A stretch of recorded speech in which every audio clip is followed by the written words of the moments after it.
Well, back to the latest developments on the crisis in Syria. President Obama meeting with senators on both sides of the aisle on Capitol Hill this afternoon as the Senate Intel Committee meets behind closed doors as they all try to decide how they would vote on the use of force. Just over 6 hours from about now, the president will step in front of the American people in a camera in the Oval Office, in front of the camera in the Oval Office. He's expected to present his case as why Congress should authorize a strike on Syria. And of course, he wants to get the American people's backing on that as well, as the administration eyes a new Russian-backed plan to secure the Assad regime's chemical weapons. And that's raised a lot of question marks as to what their motives are and whether or not that would be verifiable. Meanwhile, the international community watches how America will respond. What will the United States do? And new Fox News polls show a growing number of Americans think that President Obama may be damaging the country's reputation. Take a look at some of these numbers. 48% of registered voters in this poll say that the U.S. is now less respected around the world compared to 2008. That's up 11 points from last year. And on the issue of overall job approval, the new Fox News poll shows 54% of Americans disapprove of the president's performance. So let's talk about this. Democratic strategist Bernard Whitman is a former Bill Clinton pollster, and Mark Thiessen is a former speechwriter for President George W. Bush, a Washington Post columnist and American Enterprise Institute fellow. Mark, and good to have both of you with us today. You know, when you take a look at this, Bernard and Mark, you know, I know, Bernard, that you have polls that are to the contrary. You know, you feel that actually the perception that some people have of this here is not the case. Let me let you state your case. Yeah, if you actually ask foreign nationals in a number of different countries, you'll find a very different picture. Two different polls, one by the Pew Global Institute, surveyed people in 39 countries, and they found that in 28 of 39 countries, people had a favorable view of the U.S. In 24 countries out of 39 surveyed, they were confident in Obama. And in 22 countries, they felt the U.S. was a partner. How do those numbers compare to 2008? Very, very different. Back then, only 8 countries surveyed had a favorable view of the U.S. Only 9 saw us as a partner, and just 3 countries out of then 24 countries surveyed were confident in President Bush. So there's no question that the opinions of the world's population of the U.S. dramatically better than they used to be. And in fact, just one more statistic, currently 45% of those surveyed in a 26,000 interview survey by the BBC across a number of different countries, 45% say the U.S. has a positive influence in world affairs, only 34% negative. That's completely the flip of 2008. Okay. Mark, weigh in on this, and then I want to play something from Bill O'Reilly last night that we're going to show you in just a moment, because it's sort of a very large question. So maybe people like us better according to some of those polls, and then you have to ask the question of effectiveness. How effective is U.S. policy around the world today, Mark? And not very effective from the looks of Syria right now. I mean, look, President Obama has diminished the presidency and America's standing in the world more in the last 3 weeks than Jimmy Carter did in 4 years. I mean, the president is actually going out there and claiming this as a victory, saying this is because of the show of strength we put on the world. What show of strength? Was it a show of strength when a U.S. official told the L.A. Times that we would launch a strike that was just muscular enough not to get mocked?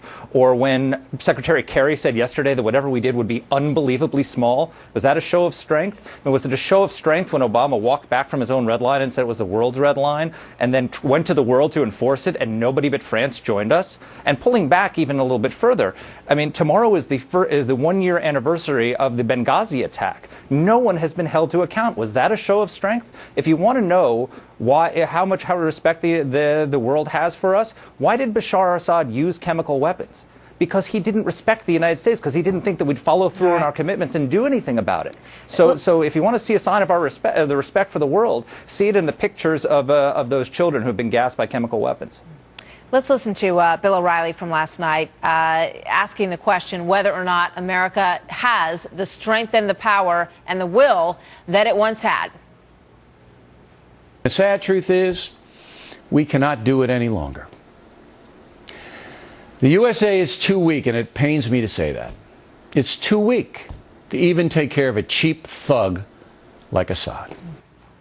Bernard, what's your reaction to that? Bill O'Reilly, no surprise, has it wrong again. The fact that we were about to undertake military action against the Assad regime is precisely why a multilateral, multinational coalition has formed. And obviously, Mark has not been watching the news today because he doesn't realize that the UN is likely going to approve a resolution that was first put forward by Kerry, joined by Russia, now put forward officially by France. And I think we actually may be able to avoid using military strikes against Syria. Let's remember, Bernard, where we are here. How many countries? Because the Security Council, about an hour ago, Vladimir Putin came forward, and there are those who think that he is, snickering his way through this whole thing, right? So the man who gave the Cairo speech and said that we were going to, build relationships between the United States and between Muslims around the world. We've watched sort of the systematic destruction of several countries throughout the course of the Middle East, and now you have Vladimir Putin to the rescue, embracing Syria and saying,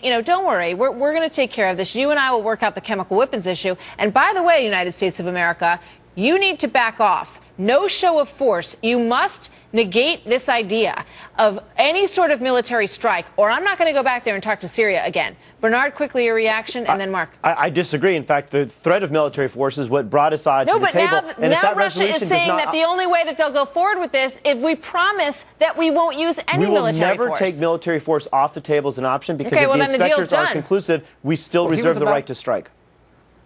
Mark? He was about to lose a vote in Congress, which would have negated the possibility of military force because no one has any confidence that he has a plan or a strategy for Syria. If he wants to show some strength in the world, what he ought to do is go out tonight and say, here's what he ought to say tonight. He ought to say, Bashar Assad, you have to do this, this, and this in order to avoid military action. These demands are not negotiable. And then you have a deadline of this particular date to meet them, and if you don't, then we are going to launch military strikes on you. That would be a show of strength. But he's not going to do that. I think that's exactly what he will do. You do? I hope so, but I think you're wrong. All right, so we're going to look tonight to the president to come out and basically say, look, it's good that you guys have come up with this deal, but these are our conditions. These are the conditions of the United States of America, and you're either going to abide by them, you're going to wrap up all of your chemical weapons in a little box, and we're going to tie a bow on them, and we're going to send them to some place that you'll never see them again, as Hillary Clinton stepped out and said yesterday, or we're going to hit you with a military strike, and we're not going to be sort of giving you the timeline the way that we sort of have over the last couple of weeks. And that strike should be limited, it should be consequential, and it should be targeted. All right, Mark. It's going to be unbelievably small, and it's not going to happen. Bernard, what do you make about that? The whole unbelievably small. I mean, was that to garner support in Congress? And if so, that's a rather strange way to do it, isn't it? I think the idea is to telegraph that it is going to be targeted, that it's going to be limited, and it's going to be consequential. We don't need a massive strike to have a serious effect. I think that's what Kerry was meaning to say. Maybe the words happen to be a little inappropriate, but the point is this is not a long-term, massive, unending engagement. All right, so we will look for the president tonight to say that we would never take military force off the table. I think that's a logical, expectation tonight, given what Russia has just said. Mark and Bernard, good to talk to you both. Thank you, we'll see what happens tonight. Thanks, gentlemen. Martha.